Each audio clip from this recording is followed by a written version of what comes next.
The live TV, सच सबसे आगे। दोस्तों, मैं अब्बास हफीज हूं। पाकिस्तान के सुप्रीम कोर्ट ने एक ऐसा फैसला दिया है जिसकी चर्चा हर तरफ हो रही है। मैं आपको फैसला सुनाऊंगा तो आप भी थोड़े से हैरान होंगे और थोड़े से सवाल आपके मन में भी आएंगे। पाकिस्तान एक ऐसा देश है जो आतंकवाद को पनाह देता है, जो भारत पे निरंतर हमले कराने के लिए आतंकवादियों को लॉन्च पैड देता है। वो सारी चीजें हैं जो हम जानते हैं, जिसके लिए निंदा जितनी की जाए उतनी कम है। लेकिन वहां का सुप्रीम कोर्ट मंदिर को जलाने के मामले में जो फैसला सुनाता है, वो फैसला चौंका देने वाला भी हो सकता है और सबक लेने वाला भी हो सकता है। विनोद कापड़ी साहब मशहूर पत्रकार हैं भारत के। उन्होंने ट्वीट किया जिससे लोगों का ध्यान उस तरफ गया। उन्होंने एक पाकिस्तान के पत्रकार को कोट करके ट्वीट किया, पाकिस्तान के सुप्रीम कोर्ट ने अपने ऐतिहासिक आदेश में कहा है कि अगर हिंदू पूरे शहर में अपना मंदिर बनाना चाहते हैं तो बनाने दिया जाए। मैं थोड़ा सा विवाद को आपसे रूबरू करा देता हूं, फिर इसके ऊपर चर्चा कर लेंगे। कतई ये नहीं समझे कोई भी कि मैं पाकिस्तान का समर्थन कर रहा हूं, ना मैं एक ऐसे देश का समर्थन कर सकता जो मेरे देश पर, भारत पे हमले कराता हो, ना मैं एक ऐसे देश पर का समर्थन कर सकता जहां लोकतंत्र शून्य हो। अब यहां पर लेकिन जो पत्रकार ने लिखा, जिसको विनोद कापड़ी साहब ने कोट किया, असल में दिसंबर जो 2020 का गुजरा है, 7-8 महीने पहले एक मंदिर को जला दिया गया था वहां पर पाकिस्तान के अंदर।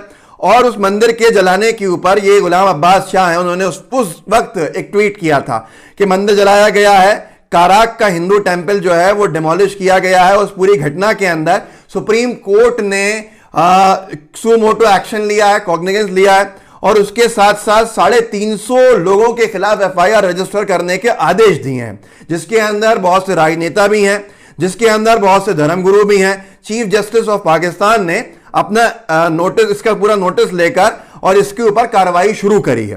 अब 7-8 महीने बाद उसी पत्रकार ने एक ट्वीट किया जिसको कोट विनोद कापड़ी साहब ने किया। उसमें सुप्रीम कोर्ट का आदेश आ गया, जिन लोगों ने भी हिंदू मंदिर जलाया था उनसे वसूली के आदेश दिए गए। 33 मिलियन के 33 मिलियन वसूला जाएगा, जिसके ऊपर यह दोष सिद्ध हुआ है।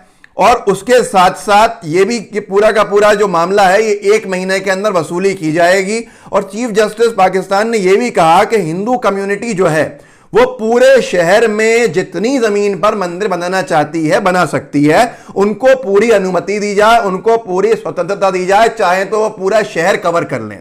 ऐसे फैसले के ऊपर चर्चा विनोद कापड़ी साहब जैसे पत्रकार इसलिए कर रहे हैं क्योंकि आज जो हमारे यहां माइनॉरिटी कम्युनिटी है भारत के अंदर, वो अपने आप को सुरक्षित महसूस करती है, जिसका बरसों से जो आस्था है वो सुप्रीम कोर्ट, हाई कोर्ट्स के अंदर बहुत ज्यादा है। उसको हमेशा से ये मालूम है कि अगर कुछ भी हो जाए, सरकारें कोई भी आ जाए, फासिस्ट वाली सरकारें भी आए, अगर हमारे अधिकारों का हनन होगा तो सुप्रीम कोर्ट है, हाई कोर्ट है, वो हमको प्रोटेक्ट करेगा। ये भारत के संविधान की खूबसूरती है और एक ऐसा ये हमारा लोकतंत्र की मजबूती है।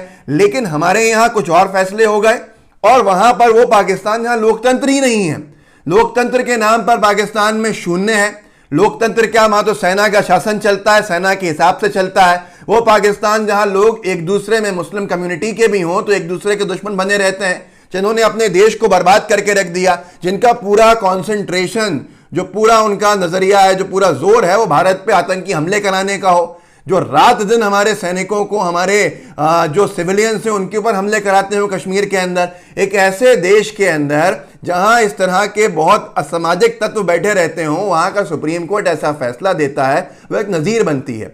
नजीर इसलिए भी बनती है कि जब यह हुआ था मामला, तो TV9 भारतवर्ष ने लिखा था 1 साल पहले एक और मंदिर का मामला था जहां मंदिर को नुकसान पहुंचाया गया था। इसमें लिखा TV9 भारतवर्ष ने 6 अगस्त 2021 को, अभी कुछ वक्त पहले, कि पाकिस्तानी सुप्रीम कोर्ट ने लगाई इमरान सरकार को फटकार, कहा मंदिर हमले में शामिल आरोपियों को तुरंत करें गिरफ्तार।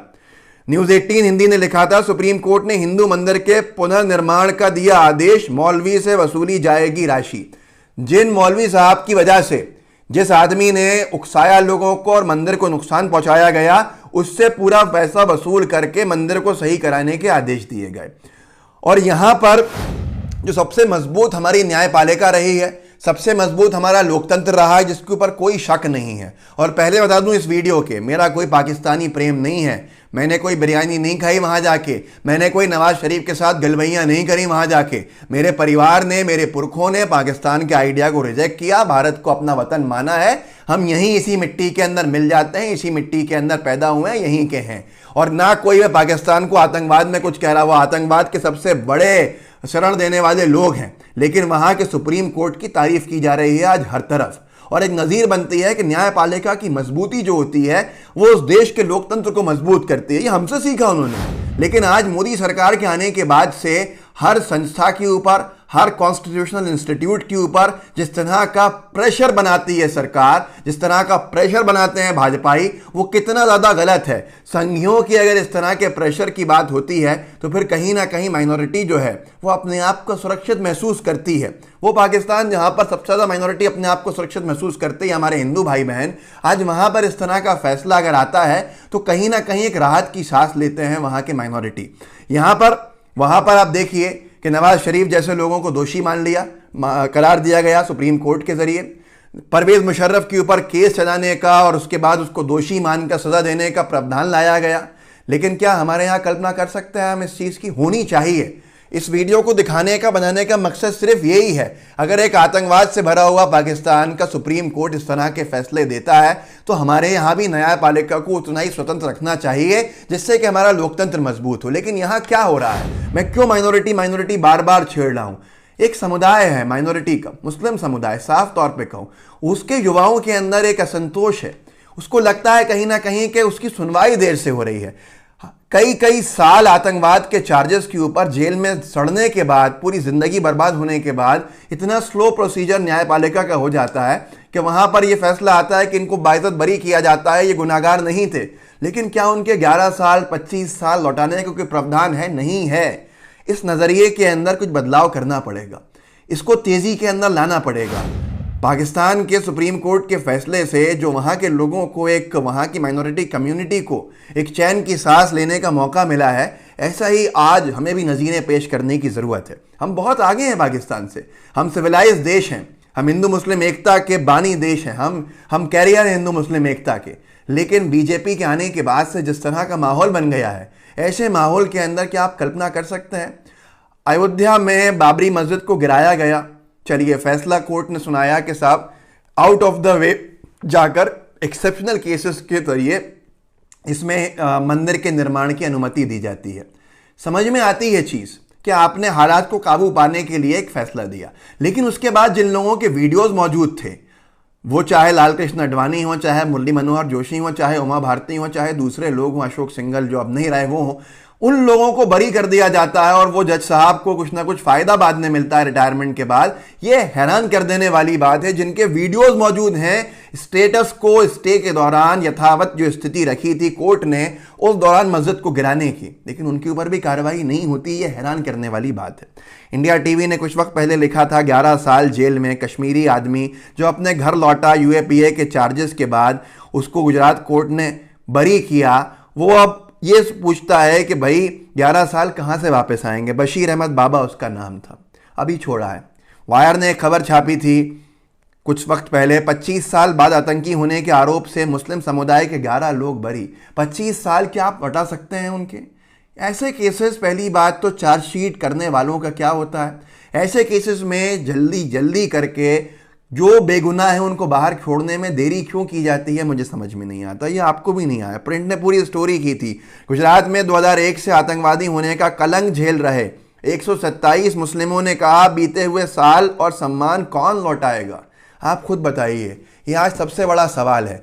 एक तरफ है कि हेट स्पीचेस दी जा रही हैं जगह जगह पर। हेट स्पीचेस वो संघी जो लोग हैं, जो हिंदू मुस्लिम बंटवारा चाहते हैं, ऐसे लोग जो चंद हैं लेकिन पूरे माहौल को ख़राब करने के लिए नफरत भरे भाषण, धमकी भरे भाषण, समुदाय विशेष को लेकर माइनॉरिटीज़ को धमकियां देना, ऐसे लोगों को जमानत मिल जाती है कुछ ही दिन के अंदर। लेकिन यूएपीए के यानी कितने यूएपीए में मुस्लिम एक्टिविस्ट, चाहे वो शर्जील इमाम हो, चाहे वो उमर खालिद हो, एक स्टेटमेंट के ऊपर इनको 1.5 साल जेल में रखा गया है, अभी तक बरी नहीं किया गया है। इनकी आवाज़ कौन उठाएगा? क्या इनकी आवाज़ उठाने से देशद्रोही हो जाएंगे? क्या एक पाकिस्तान के कोर्ट की नज़ीर जो हुई है पेश, उसको बताने में देशद्रोही हो जाएंगे? अपने आप से सवाल कीजिए कि हम लोकतंत्र को मजबूत करने की तरफ क्या कदम बढ़ा रहे हैं। मेरा कतई मकसद नहीं है कि मैं पाकिस्तान को कोई तारीफ करूं। वो देश जिसने हमारे ऊपर आतंकी हमले किए हों उसकी तारीफ नहीं की जा सकती, पर वहाँ का सर्वोच्चतम न्यायालय अगर कोई ऐसा फैसला सुनाता है तो फिर कहीं ना कहीं हमें भी कोशिश करनी चाहिए कि हम भी इतनी ही तेज़ न्याय की बात करें। इस वीडियो को आप आगे बढ़ा सकते हैं तो बढ़ाइएगा। बहुत सारे संगी आपको पाकिस्तानी एजेंट कहेंगे, लेकिन उनके कहने से हो नहीं जाते। ये वो लोग हैं जिनकी विचारधारा के राजनीतिक दलों ने, ऊपर श्यामा प्रसाद मुखर्जी हों या कोई भी हो, भाजपा की मातृ संस्था जनसंघ, हिंदू महासभा, इनके साथ सरकारों के अंदर हिस्सेदारी रखी है। बंगाल के अंदर वित्त मंत्री रहे हैं, बहुत सी चीज़ें हैं, जिन्ना की सरकार के अंदर मंत्री रहे हैं, ये सारी चीज़ें हैं। ये कांग्रेस को दोष देते हैं, वो कांग्रेस जिसके ज़्यादातर नेताओं ने जेल में गुजारी ज़िंदगी आज़ादी की लड़ाई में, ये उनसे अपने आप की तुलना करते हैं, जो दुखद है। आज सबसे बड़ा विषय बस इतना है कि हमें भी जो तथ्य हैं उनके आधार पर न्याय में तेज़ी लानी पड़ेगी, और कोई बात नहीं। इस वीडियो को आगे बढ़ाइएगा। कोई आपको कहे पाकिस्तानी एजेंट तो उससे हो नहीं जाते हैं, क्योंकि हम निंदा करते हैं। ख़त्म करते करते वीडियो में कह रहा हूँ, एक ऐसा देश जहाँ लोकतंत्र नहीं है, जो आतंकियों को संरक्षण देता हो, जो हमारे देश पर हमले कराता हो, वहाँ का सुप्रीम कोर्ट जिस तरह की बात कर रहा है वो ज़रूर चर्चा का विषय बनना चाहिए। और हमें भी उस दिशा के अंदर तेज़ी के साथ न्याय की तरफ कम समय के अंदर अपने फैसलों को लेकर ज़रा अलर्ट होना चाहिए। इस वीडियो को आगे बढ़ाइएगा, जितने लोगों के साथ शेयर कर सकें कीजिएगा। साथ में लाइव टीवी को सब्सक्राइब कीजिएगा, नीचे बेल आइकन दिख रहा होगा उसको क्लिक कर दीजिएगा। जय हिंद, जय भारत। द लाइव टीवी, सच सबसे आगे।